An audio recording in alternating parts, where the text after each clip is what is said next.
जय श्री कृष्णा भक्तों। कार्तिक के महीने में धर्मराज की कहानी सुनने से सभी पापों का नाश हो जाता है। जन्म जन्मांतर के कष्ट दूर हो जाते हैं। किसी गांव में एक बुढ़िया माई रहती थी। वो बहुत नियम धर्म से व्रत रखा करती थी। एक दिन भगवान के घर से यमदूत उसे लेने के लिए आ गए।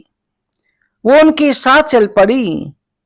चलते चलते एक गहरी नदी आई तो यमदूत बोले कि माई, तुमने गोदान की हुई है या नहीं है? बुढ़िया ने उनकी बात सुनकर के मन में श्रद्धा से गाय का ध्यान किया तो उनके समक्ष आ गई। बुढ़िया उस गाय की पूंछ पकड़ कर के नदी पार कर गई। यमदूतों के साथ फिर आगे बढ़ी तो काले कुत्ते आ गए। यमदूत फिर बोले कि माई, कुत्तों को कुछ खाना दिया है कि नहीं? बुढ़िया ने मन में कुत्तों का ध्यान किया तो वो रास्ते से चले गए। अब बुढ़िया फिर आगे बढ़ने लगी तो रास्ते में कोए आ गए। उसके सिर पर चोंच मारनी शुरू कर दी। यमदूत बोले कि ब्राह्मणी की बेटी के सिर में तेल लगाया था। बुढ़िया ने ब्राह्मण की बेटी का ध्यान किया तो कोई ने चोंच मारनी बंद कर दी।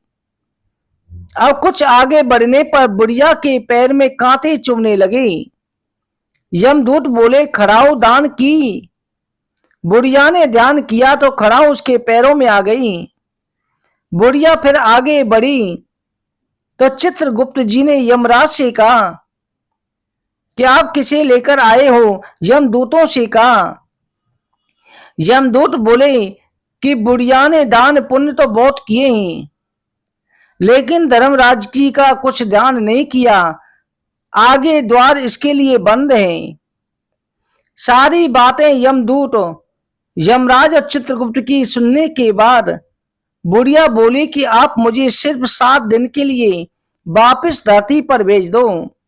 मैं धर्मराज जी का व्रत उद्यापन करके वापस आ जाऊंगी। बुढ़िया माई वापस धरती पर अपने गांव आई। गांव वालों ने उसे भूतनी समझ करके अपने दरवाजे बंद कर लिए। जब अपने घर गई तो बहू बेटे भी दरवाजे बंद करके बैठ गए। बुढ़िया ने कहा कि मैं भूतनी नहीं हूं, मैं तो धर्मराज जी की आज्ञा से वापस धरती पर 7 दिन के लिए आई हूं। इन 7 दिनों में मुझे धर्मराज जी का व्रत और उद्यापन करूंगी, जिससे मुझे परलोक में जगह मिलेगी। बुढ़िया की बातों से आश्चर्य होकर के बहू बेटे उसके लिए पूजा की सारी सामग्री एकत्रित करने लगे। लेकिन जब बुढ़िया कहानी कहती तब वो हुंकारा नहीं भरते, जिससे बुढ़िया फिर अपने पड़ोसन को कहानी सुनाती है। वो हुंकारा भरती है। 7 दिन की पूजा व्रत उद्यापन के बाद धर्मराज जी की आज्ञा से दूत बुढ़िया के लिए विमान लेकर के आए। स्वर्ग का विमान देख करके उसके बहू बेटों के साथ सारे गांव वाले भी स्वर्ग जाने को तैयार हो गई। बुढ़िया ने कहा, तुम कहां तैयार हो रहे हो? मेरी कहानी तो केवल पड़ोसन ने सुनी है, इसलिए वही साथ जाएगी। सारे गांव वाले बुढ़िया से धर्मराज जी की कहानी सुनाने का आग्रह करते हैं। तब बुढ़िया उन्हें कहानी सुना देती है। कहानी सुनने के बाद सारे ग्रामवासी विमान पर बैठ कर के स्वर्ग लोग जाते हैं। धर्मराज जी कहते हैं, मैंने तो विमान केवल बुढ़िया को लाने भेजा था। बुढ़िया माई कहती है कि हे धर्मराज, मैंने जो भी पुण्य किए हैं उसमें से आधा भाग आप इन गांव वालों को दे दो। इस तरह से धर्मराज ने ग्रामवासियों को भी स्वर्ग में जगह दे दी। हे धर्मराज महाराज, जैसे आपने बुढ़िया के साथ सभी गांव वालों को स्वर्ग में जगह दी, उसी प्रकार से हमें भी देना। कहानी सुनकर के हुंकारा भरने वालों को, कहानी कहने वालों को भी स्वर्ग में जगह देना।